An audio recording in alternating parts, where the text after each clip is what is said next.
Good evening, everybody. My name is Dondi West, and I'm a security analyst at Booz Allen Hamilton. Tonight, I will discuss a paper that I started writing at the University of Maryland School of Law in order to fulfill the law school's advanced writing requirements. In this paper, I argue that the current rules of war can address the emerging issues raised by cyber warfare.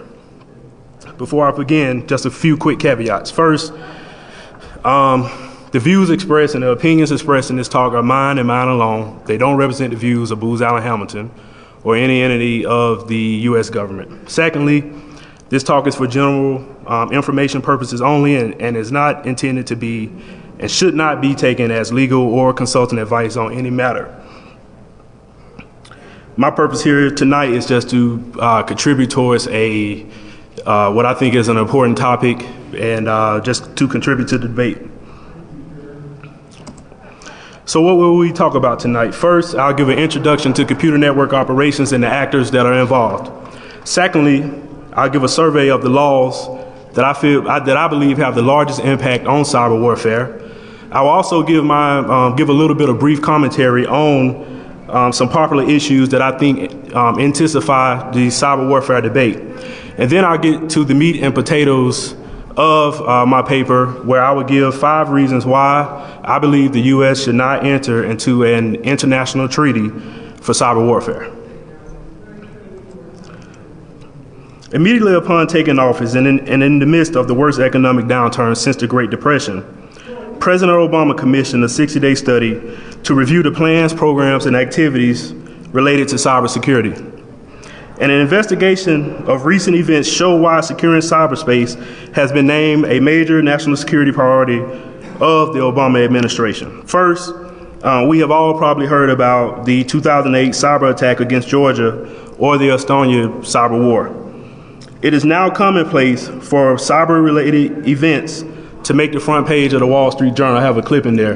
And actually, when that clipping came out, just 2 or 3 days later, it was another cyber-related clipping. So I think as a whole, we all get the threat of cybersecurity.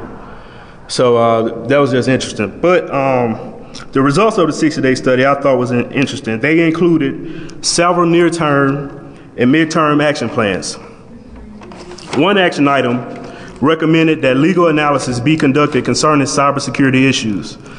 However, this action item is rather broad and vague. In particular, under this action item, the government is not required to address the unique issues that arise as a result of cyber warfare. In fact, there remains an intense debate on whether there should be an international treaty for cyber warfare, hence the purpose of my paper. I will now give a brief introduction to computer network operations and the actors that are involved. So when you hear the word cyber, I think it's thrown around sort of loosely. I believe that analysts often discuss the concepts of cyber warfare and cybersecurity in overly broad terms. For example, if a cyber actor gains unauthorized access to a computer network and copies data, then a commentator may refer to this act as a cyber attack. But if the cyber actor is merely snooping and didn't alter the performance or content of the network, then a cyber attack hasn't occurred according to military doctrine, because cyber acts can be divided into 3 unique domains, collectively titled Computer Network Operations, or CNO. CNO is one of 5 core domains under information operations. The other 4 domains are psychological operations, or PSYOP, military deception, or MILDEC, operation security, or OPSEC, and electronic warfare. So just a little bit, a few more details about computer network operations. Under computer network operations, you have 3 more subdomains called computer network defense, computer network exploitation, and computer network attack. More information about these can be found in the Joint Pub 3-13, and the cover of it is seen on the slide. Below each one of those subdomains, I've included the formal definition out of the Joint Pub. That's a little bit long, so I'm gonna give you my version of the definition. First, CND, that's what most people are familiar with. That's just traditional computer security, such as deploying a firewall or some type of intrusion detection system.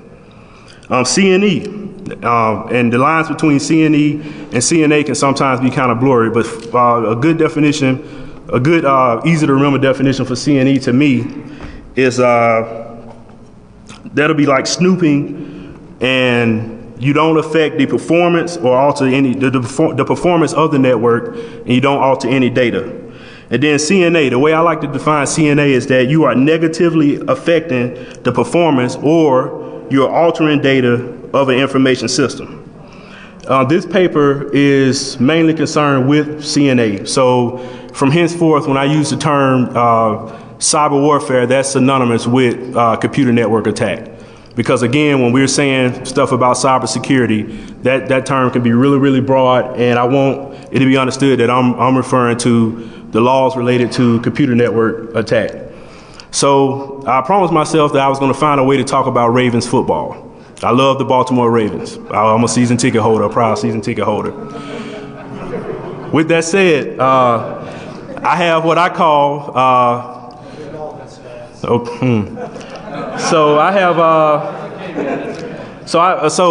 when I was first learning this stuff, it's kind of dry. You know, when I first decided to, do this research in law school, at first I thought it was all sexy and all this stuff, and I found out this is simply military doctrine, and it kind of seems sort of dry. So I had to think of a fun way to remember these domains. So I call this the Dundee's football example to break down these three domains. So first, when we're talking Ravens football, right? C&D, that's Ray Lewis and company.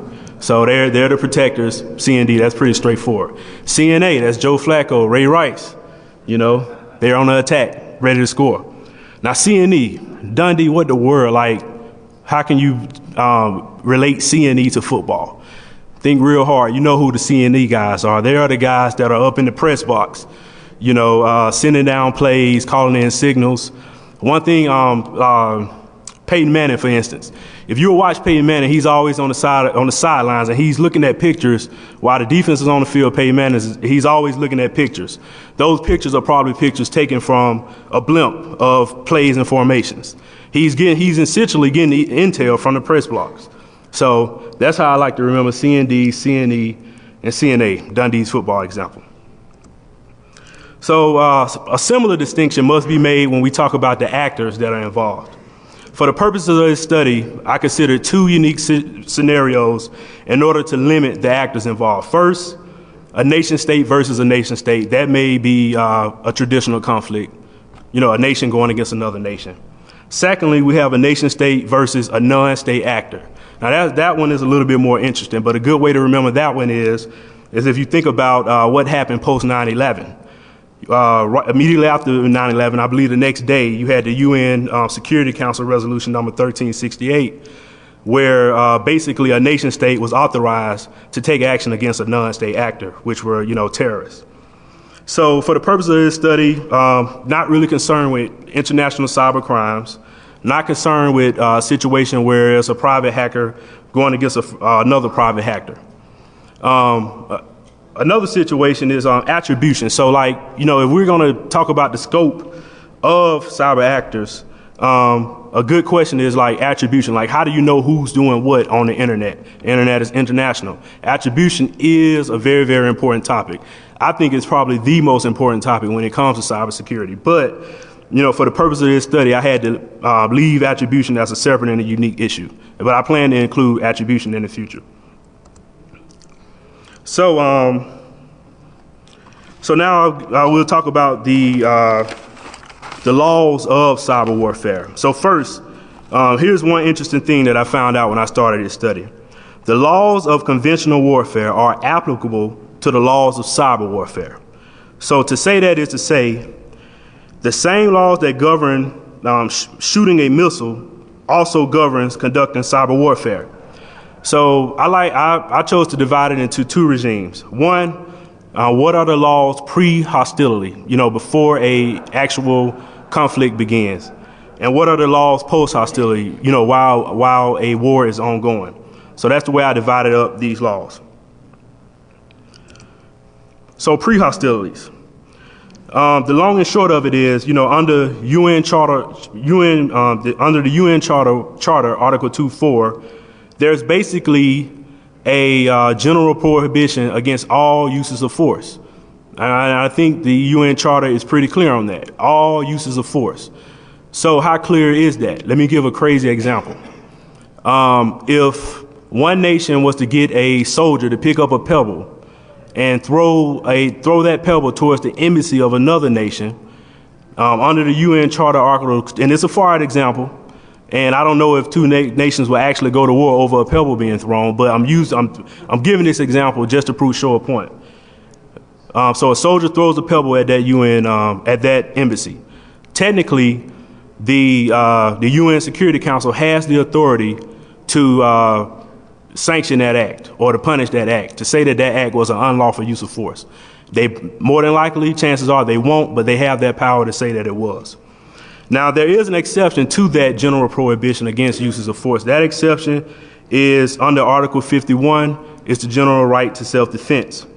So to put those two rules together, and we're talking pre-hostilities war, to put those two rules together, there is a general prohibition against all uses of force except those sanctioned by the UN Security Council or authorized by the UN Security Council, or those done in self-defense. So that's pre-hostilities. So, and I'll talk about this a little bit more, but that's very important because it's a lot of talk that I see going on about when is a cyber act a use of force. I think that may be sort of, it's not that important if you think about the UN's broad authority. Their authority is pretty much all uses of forces are prohibited, unless otherwise, noted as below. So post-hostilities, this is a little bit interesting because this is talking about the laws during an ongoing conflict. So basically, once two nations are in an armed conflict with each other, the laws of war applies. The law of war must apply in all operations, including cyber operations. So that's where that piece come in where I said the laws of conventional warfare are the same for cyber warfare. The law of war must apply in all military operations, including cyber operations. And here's another one. Only lawful military targets may be attacked. So in the conventional context, if a building was about to be bombed, that building must be shown to be a lawful military target. So the cyber equivalent to that is, before a computer can be hacked or before a network can be hacked, that network must be shown to be a lawful military target. So how do you tell what is a lawful military target? Well, combatant commanders are required to consider three principles. Those principles are distinction, balancing military necessity with humanity, and proportionality. So first about distinction. Under distinction, two concepts emerge. These are mainly that there must be a formal distinction between combatant and non-combatant commanders. And then secondly, and the one that I think is the most important, is that there is a duty to conduct warfare in manners that minimizes harms to civilians. So let's talk about distinction in the cyber context. In the cyber context, so we know that the internet is pretty much interconnected. So chances are, if you want to attack something on the internet that is also serving a dual purpose to do something to assist civilians. So because of that, commanders must take reasonable steps to limit attacks on the part of the network used by the enemy. So a good example of that is if a virus was to be released in a network that's essential to a civilian function such as banking or electrical power. And, so even though you may have a military purpose to, attack that network, if that network is also servicing banking or electrical power, that likely violates the principle of distinction. And so second, military necessity and humanity. These are two parts. Necessity. An attack on a target must further legitimate military objectives or grant a definite military advantage. And on the humanity, the attack shouldn't cause unnecessary suffering. So in the context of cyber, let's say that someone, this is a hypothetical example, someone wanted to attack a power system, or what many call a SCADA system. Here, to cross the threshold to legally do this according to military necessity, that's easy. You can easily argue that it's a military necessity. But, let's throw out a question. What if that power also supplies a civilian hospital? Now the principles of humanity might be violated, because even though you have a purpose to attack, a SCADA system, it may have the collateral effect of unnecessarily affecting a civilian hospital. Last but not least, proportionality. This is basically I call it a calculus. And a good way to remember this is that the ends must justify the means. And for the business types out there, this is essentially a return on investment analysis. Basically, what you're doing must be worth it. The ends must justify the means. So that's post hostilities. So now, I'll take a few minutes to hop on my soapbox. We have discussed computer network operations and the actors involved. We have looked at laws related to cyber warfare, both pre and post hostilities, and I will now provide commentary on popular issues that I believe are intensifying the cyber warfare debate. So first, we have the use of force debate. A popular issue, as I was discussing it before, is about the use of force. When is a cyber act considered a use of force? One of the most popular answers to that question was proposed by Michael Smith. He's very, very famous. I read anything I can get my hands on that he wrote, I read. He basically have proposed a multi-factor test to determine when a cyber act constitutes a use of force. Smith, he recommends a consequence-based analysis to determine whether an act constitutes a use of force using the following factors. First, severity. He looks at immediacy, directness, invasiveness, measurability, the presumptive legitimacy, and responsibility. But my response to that is, as a reminder, and what I was saying earlier, it may not even be that important, because all uses of force are presumed to be wrongful unless it was, allowed by the UN Security Council or done under self-defense. So then the question is, should the UN Security Council just be required to adopt one standard multi-factor test? Well, my response to that is that a multi-factor test may unnecessarily limit the broad authority that the UN Council has. I think that with cyber acts, it's very important that the UN Security Council maintain their broad authority.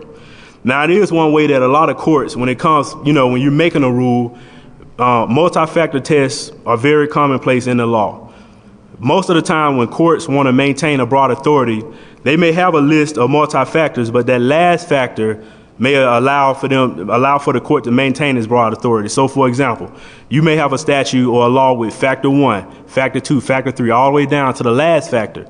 And then that last factor will then say it'll be very broad. After all those factors and any other factor that the court deems necessary. So I would like to propose and add to the Smith test that in addition to his numbered factors, it be another factor added that says, and any other factor that the UN Security Council deems necessary, or something to that effect. That way the UN Security Council maintains their broad authority, but then still has a standard. But that's sort of the only way I agree with a multi-factor test. So then, in light of the general prohibition against uses of force, I want to propose the following rule. A nation conducting any CNA prior to hostilities is legally doing so only in the case of reasonable self-defense. If self-defense is not involved, then the nation actor is conducting CNA with the risk of being sanctioned or punished by the UN Security Council. That's the rule I propose. I think that'll be a great standard. Now, does the UN Security Council need to do more to monitor cyber acts? Yes. But I don't think it implies that the current rules of war are inadequate for addressing cyber warfare. So secondly, I've been seeing an analogy floating around called the cyber arms race, or cybergating, or cyber cold war, that type thing. I think that is sort of an exaggeration. So basically, we're comparing cyber weapons to nuclear weapons. I think that may be an unfair comparison.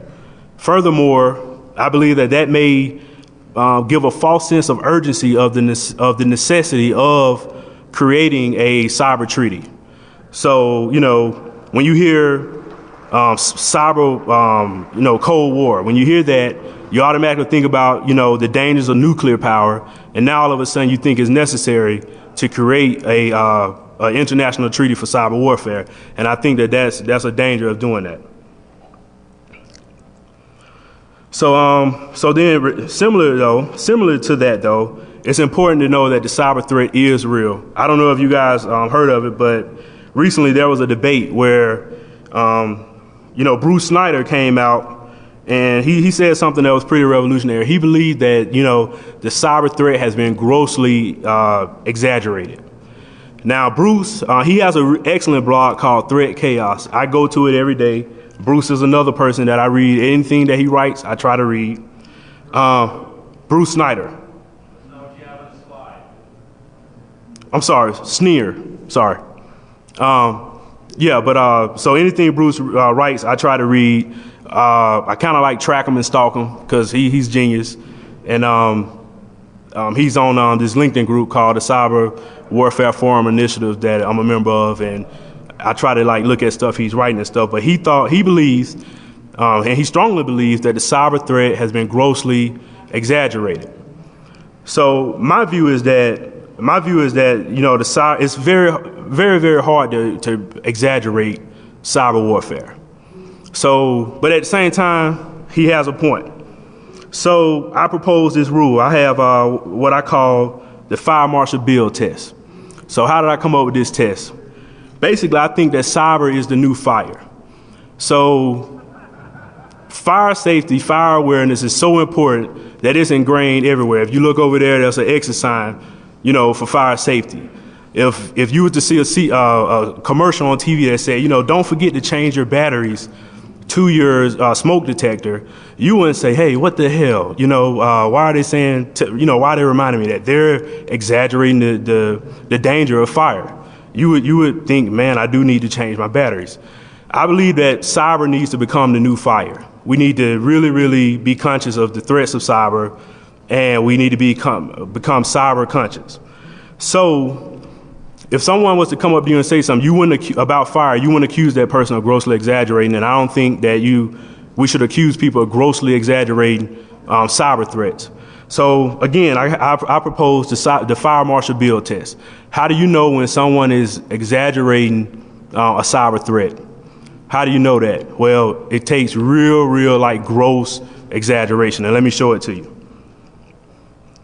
I don't know if anybody remember Fire Marshal Bill from In Living Color. Fighting broke out overnight between rival factions along the Israeli. Honey! How's that roast coming along? It's almost ready, dear. Gee, Dad, that sounds close. Fire Marshal Bill is the only guy that can exaggerate the fire Dad, threat. Stop right in front of the house. So you got to find a similar guy to show let's all just the calm down. I'll cyber threat being exaggerated. Nice to meet you, folks. Fire Marshal Bill here. Won't you come in? Don't mind if I do. Wow, a real fireman. That's right, Princess. Say, you sure have a beautiful family here. Why, thank you, Fire Marshal Bill. Now, how can we help you? Well, it's National Fire Safety Week. I've been going door to door looking for fire hazards. Mind if I give your place a little inspection? It's free.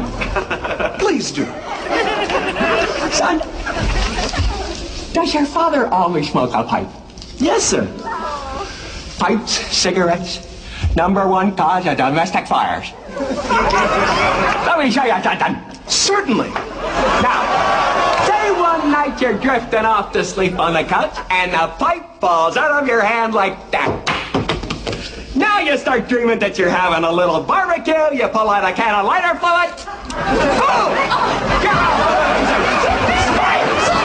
Like that? Oh, yeah. Hey, Fire Marshal Bill, your finger's on fire. That's nothing. I caught fire so many times I can't even feel it anymore. The trick is not to panic. Fire is your friend. Uh-oh. Look what I found.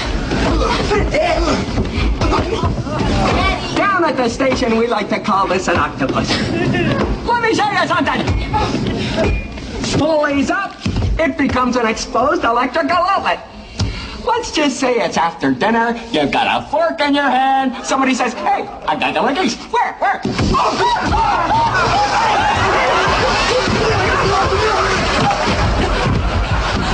Fire Marshal Bill, are you okay? Are you joking? I've been hit by lightning 19 times. That's horrible. Not really. I'm starting to enjoy it. Okay, everybody. Out to the kitchen.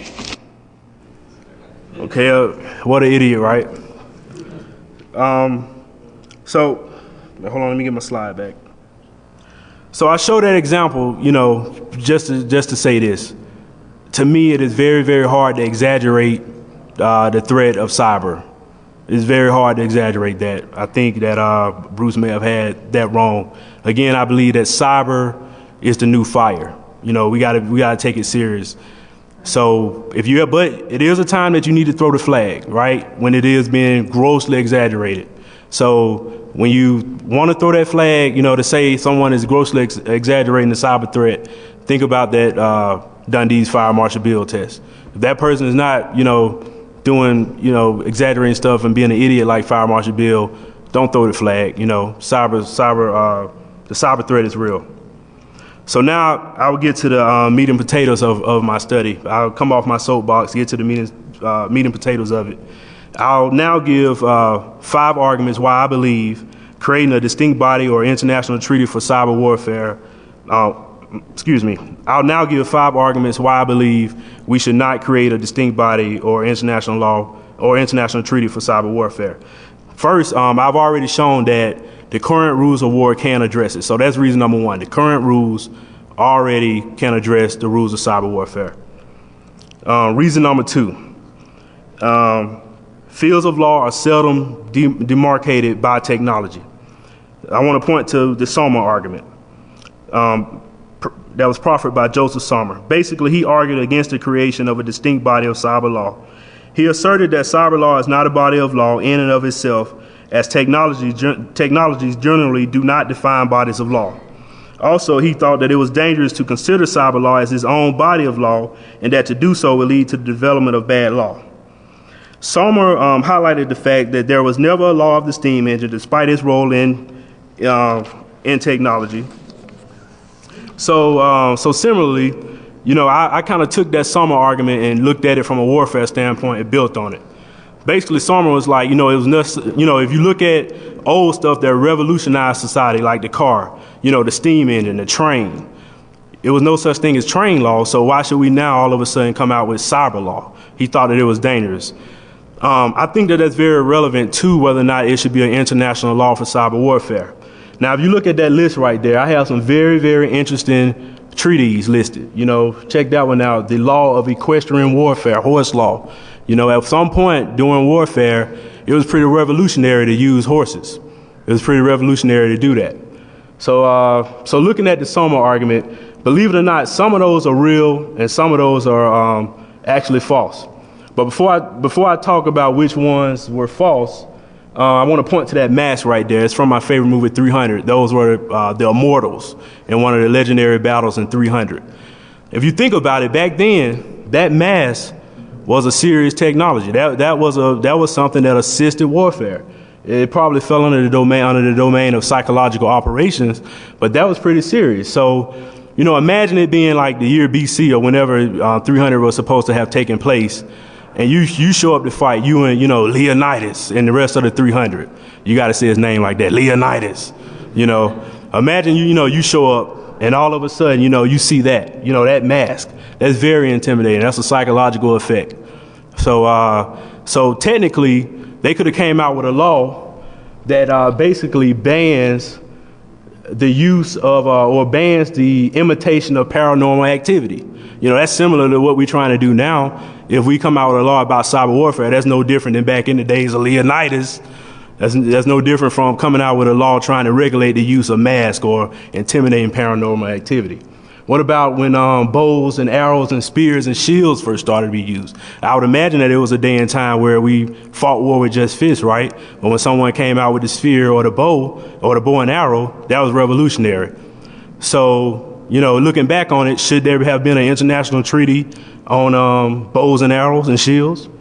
Now, I'll admit, the first the first 5 of those, actually the first 4 of those were made up by me, just to drive home the point that just because there's something new and revolutionary, we should not automatically think that we should have an international treaty.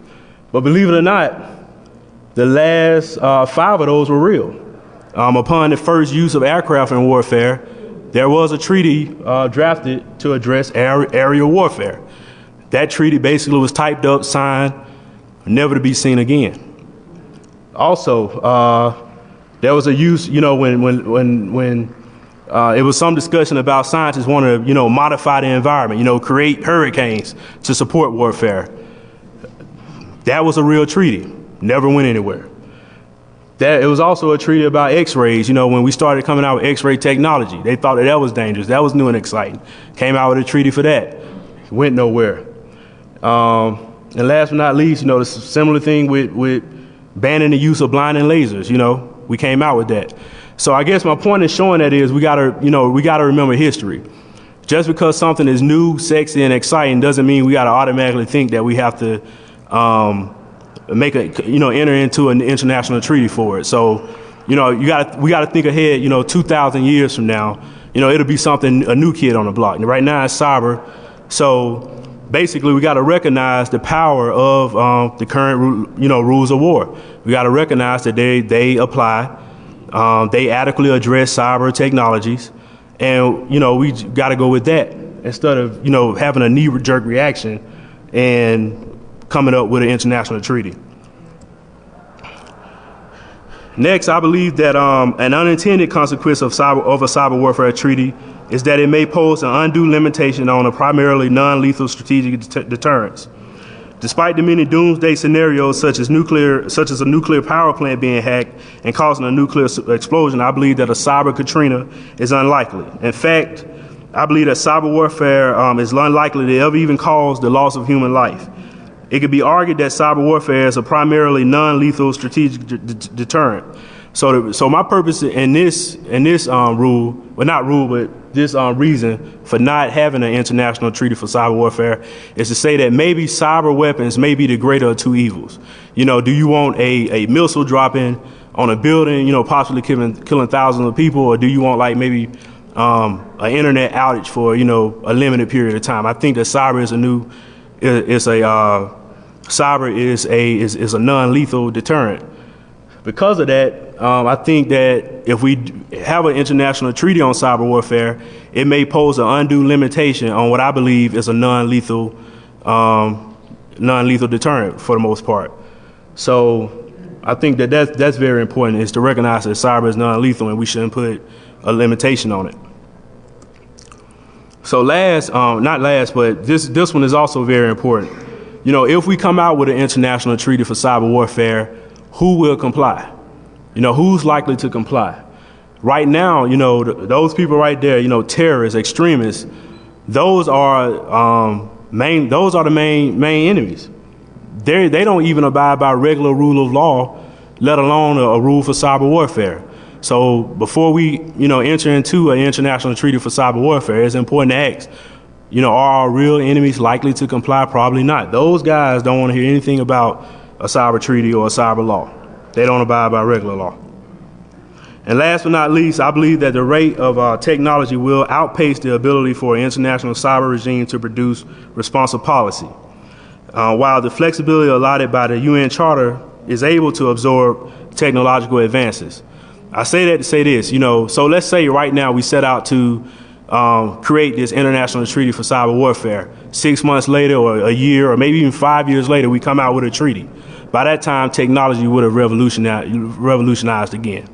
So each time we come out with a treaty, all of a sudden there's a new technology out that probably finds loopholes in that treaty. So I think with technology, we got to stick with the current rules of war and abide by those, because the current rules of war have withstood the test of time. So, in conclusion, I believe that the laws of war will be tested by cyber warfare in two situations. First, prior to the commencement of an armed conflict, and second, after a conflict is ongoing. It is important to know that in each of these situations, the current laws of war can address the emerging issues raised by cyber warfare. Although several hot-button issues related to cyber warfare are often discussed and fuel the cyber warfare debate, I believe that they may not be issues at all. A careful analysis shows that the current UN Charter and laws of war should continue to govern cyber warfare. Creating an international treaty or law for cyber warfare, in my opinion, would do more harm than good and seriously cripple our country's ability to conduct war. And that's all I have.